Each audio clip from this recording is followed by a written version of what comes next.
Isi surat kaleng yang bikin polisi berpangkat AKBP dipanggil Propam diduga kiriman orang dalam. Karir AKBP Tommy B. Soisa sebagai Polri tengah dipertaruhkan. Nasib Kapolres Bitung itu kini berada di tangan Propam dan Itwasda. Ironisnya, pemanggilan AKBP Tommy itu hanya bersumber dari surat kaleng yang tidak memiliki nama. Lantas, apa sebenarnya isi surat kaleng tersebut? Kapolda Sulut Irjen Yudiawan buka suara terkait kabar tersebut. Mengutip dari tribunmanado.co.id, Kapolda Sulut menegaskan sudah memerintahkan Propam dan Itwasda melakukan penelusuran sekaligus konfirmasi. Jenderal 2 bintang ini mengatakan penelusuran tersebut dipimpin langsung oleh Wakapolda Sulut, Brigjen Pol Chan Leonard de Freitas. Benar atau tidaknya informasi tersebut masih ditunggu dari hasil penelusuran tersebut.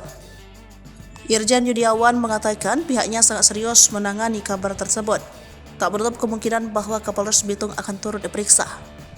Ia menjadi sorotan setelah diserang surat kaleng. Adapun isi surat kaleng tersebut menyebut AKBP Tommy B. Sosia diduga melakukan pemotongan anggaran sebesar 70%. Bahkan sejak 3 bulan terakhir hampir mencapai 90%.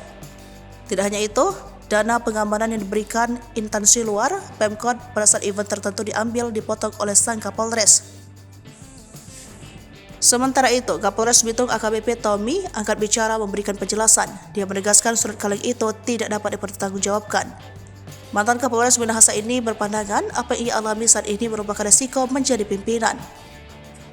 AKBP Tommy mengaku kaget dengan surat kaleng yang mendiskreditkannya.